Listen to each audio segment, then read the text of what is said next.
Hello and welcome to the Genuine Learning Blog. My name is Melissa Galasso, and today we're going to talk about kind of a unique new report that was issued by COSO.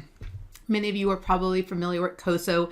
They wrote the original 1992 framework around internal controls, which was updated in 2013, which introduced the 17 principles and 81 points of focus that built on the original 5 components of internal control. Well, COSO is at it again and really looking to provide some non-authoritative guidance on how COSO can be expanded into looking into internal controls over sustainability reporting, or ICSR. Now, obviously, sustainability reporting is a hot topic, and we've started to see movement in the international standards, the International Accounting Standards Board's new sister organization that acquired through multiple different acquisitions, the SASB, the Sustainability Accounting Standards Board, and their related disclosures. We've seen a big movement around ESG, sustainability, whatever term you want to use. ESG is the environmental, social, and governance, which has a lot of overlap with sustainability. So as COSO was looking at trying to develop and provide some non-authoritative guidance, they really gave perspective. How can you leverage what we already have? We're going to take those 17 principles, we're going to take those 81 points of focus, but we're going to apply them to internal control over ICSR. So the sustainability reporting. So instead of ICFR, internal controls over financial reporting, or ICOC, internal controls over compliance, which you may see if you're doing a single audit, or the ICFR for a financial statement audit. Now, if you're maybe engaged to do a sustainability engagement, the AICPA recently updated their ANA guide for the sustainability reporting, and you can do an examination now on greenhouse gases if you so choose. And so that was recently updated to reflect changes in the attestation standards.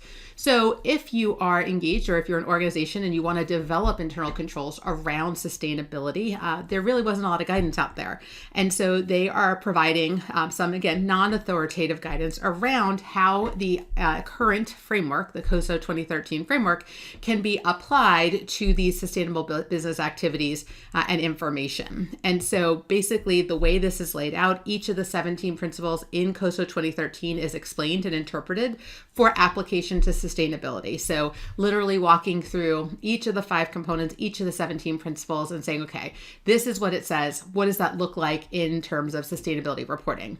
They also do it, which is very impressive, for each of the points of focus and looked as how could it apply in this world of sustainability. And so they've gone through and really tried to figure out, okay, in a world where we're trying to look more at sustainability and report on sustainability and ensure that the information we're providing is correct and accurate, how can COSO play a role? And so one of the things that it's really trying to provide are insights on how each of these principles are considered or implemented directly or indirectly, looking at the standards that are out there, right? The SEC has a greenhouse gas proposal that's going to take into consideration having different size organizations implement first the required disclosures, and then potentially, depending on, again, the size, the attestation requirements related to greenhouse gases. The International Sustainability Standards Board, which again is going to house what was recently or formerly known as the SASB, the Sustainability Accounting Standards Board, is a sister entity to the International Accounting Standards Board.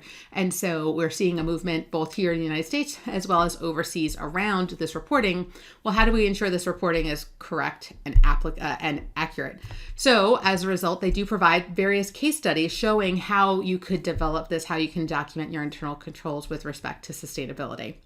So this is something new. It's growing in more attention, and we wanted to bring it to you so that if you have an interest in this area, I actually taught a course the other day that was around sustainability, and there was a younger gentleman who was super excited about it and said that, that really is what he's looking forward to in the future of audit. Maybe not so much those financial statement audits or those compliance audits, but he really got that keen interest in a sustainability audit. And so kind of a fun look forward in our profession.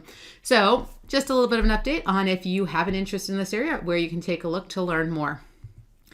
All right, guys, that's a wrap on this week's blog. Thank you for joining me, and I hope to see you on a future blog. Have a great day, guys. Bye-bye.